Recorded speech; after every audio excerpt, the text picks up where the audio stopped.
एक तस्वीर आई है वो दिखाता हूं आप लोगों को। तस्वीर देखिए, रूस के फाइटर हेलीकॉप्टर Mi-28N का एक्शन, यूक्रेन के एयर डिफेंस सिस्टम को निशाना बनाया है। रूस के इस अटैक हेलीकॉप्टर ने एंटी एयरक्राफ्ट मिसाइल के हमले से बचते हुए यूक्रेन के एयर डिफेंस सिस्टम को निशाना बनाया है। ये तस्वीरें देखिए जरा।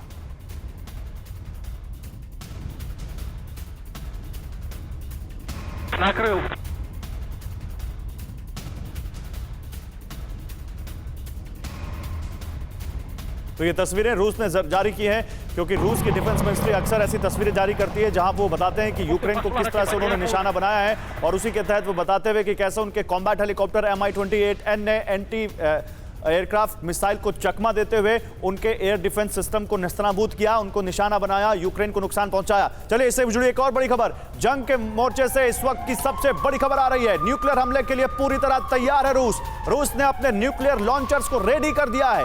न्यूक्लियर लॉन्चर्स को अपनी पोजीशन पर लगाया है रूस ने। तो देखिए यहां पर न्यूक्लियर लॉन्चर्स रेडी हैं। तो अभी क्या मॉस्को का बदला न्यूक्लियर हमले से लिया जाएगा? क्या फ्लैगशिप वॉरशिप के डूबने से पुतिन इतना ज्यादा बौखला गए हैं कि वो अब न्यूक्लियर अटैक भी कर सकते हैं अपनी इमेज बचाने के लिए, दुनिया को संदेश देने के लिए? इसी से जुड़ी एक और खबर, ज़ेलेंस्की भी यही कह रहे हैं। ज़ेलेंस्की ने फिर दी संभावित न्यूक्लियर हमले की चेतावनी। रूस के न्यूक्लियर हथियारों को लेकर तैयार रहे दुनिया, यह कहा ज़ेलेंस्की ने। हम उनके एटमी हमले का इंतजार नहीं कर सकते। ये यूक्रेन के राष्ट्रपति वोलोदिमीर ज़ेलेंस्की का स्टेटमेंट है। हमें एडवांस में रूस के संभावित एटमी हमले की तैयारी करनी होगी। 2 महीने हो गए वॉर के, अभी भी तैयारी नहीं की तो कब तैयारी होगी? एक और बड़ी खबर इसी से जुड़ी हुई, दुनिया पर मंडराया परमाणु तबाही का खतरा। 2 दिन बाद रूस कर सकता है परमाणु हमला। 19 अप्रैल को रूस के न्यूक्लियर अटैक की आशंका जताई जा रही है। बहुत बड़ी खबर, 2 दिन बाद क्या रूस कोई परमाणु हमला कर सकता है? इसी से जुड़ी एक और बड़ी खबर, परमाणु हमले के लिए रूस का न्यूक्लियर ट्रायड रेडी है। न्यूक्लियर अटैक के लिए रूस की आर्मी, एयरफोर्स, नेवी अलर्ट है। रूस ने अपने 2000 से ज्यादा टैक्टिकल न्यूक्लियर वेपन एक्टिव कर दिए हैं। यूक्रेन पर टैक्टिकल न्यूक्लियर वेपन से हमले की आशंका है।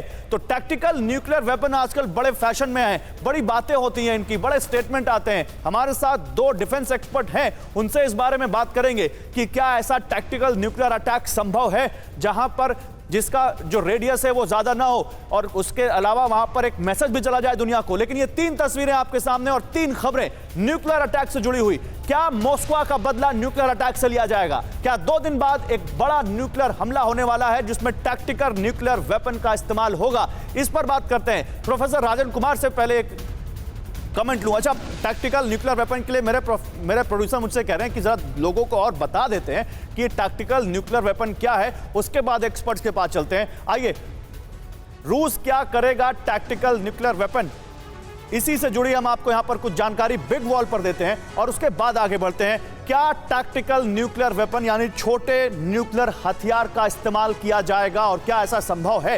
ये बात करते हैं अपने एक्सपर्ट से भी। लेकिन रूस की पहले परमाणु ताकत समझिए, 6000 से भी ज्यादा, दुनिया में सबसे ज्यादा हथियार परमाणु रूस के पास हैं और 6225 न्यूक्लियर वेपन है, जिनमें 2000 टैक्टिकल न्यूक्लियर वेपन्स हैं। रूस के ये स्ट्रेटेजिक वेपन न्यूक्लियर वेपन से अलग होते हैं। कैसे? समझिए, इन्हें एक सीमित लिमिटेड दायरे में, छोटे दायरे में इस्तेमाल के लिए बनाया जाता है। रूस की टैक्टिकल न्यूक्लियर वेपन की क्षमता 1 किलोटन से लेकर 100 किलोटन के करीब है। इस वेपन को कम रेंज की मिसाइलों में लगाकर दुश्मन के इलाके में गिराया जा सकता है। टैक्टिकल न्यूक्लियर वेपन्स को आर्टिलरी शेल्स में भी फिट किया जा सकता है। चलिए जल्दी से इस पर बात करते हैं अपने एक्सपर्ट से। काफी बात हमने परमाणु हथियार के हमले से जुड़ी हुई रखी है। प्रोफेसर राजन कुमार, पहला सवाल तो मेरा आपसे, फिर मैं अपने डिफेंस एक्सपर्ट्स के पास जाऊंगा।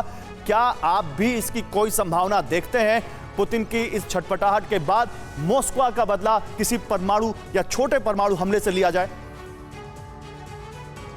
लेना चाहते हैं। जो कीव का आक्रमण है वो उनका जो शिप डूबा है उसका एक तरह से रिएक्शन है। लेकिन मेरे हिसाब से मुझे लगता है कि मेरे कैलकुलेशन और मेरे व्यू के हिसाब से न्यूक्लियर अटैक होने की संभावना बिल्कुल भी नहीं है।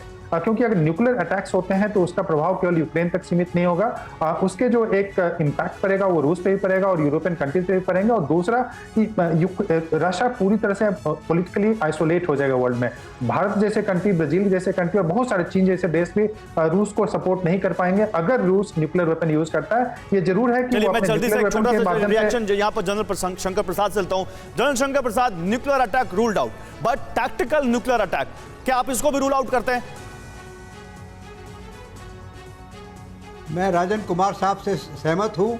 न्यूक्लियर वेपन के इस्तेमाल की ना बात होनी चाहिए ना होगी, और बड़ी गलत हो जाएगी अगर हुई तो। लेकिन एक बात समझने की बात ज़रूरी है कि इस वक्त रशिया ने अपनी पूरी conventional artillery, conventional missile, conventional air power को तो इस्तेमाल किया ही नहीं है। उन्होंने मास आर्टिलरी फायरिंग किया ही नहीं है। उन्होंने मास अटैक तो किसी इनडायरेक्ट वेपन से अभी तक किया ही नहीं है।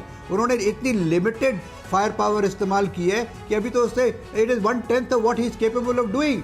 तो अभी इसे न्यूक्लियर वेपन की क्यों बात करें? न्यूक्लियर वेपन्स ऑफ डेटरेंस, एक डराने के हथियार है।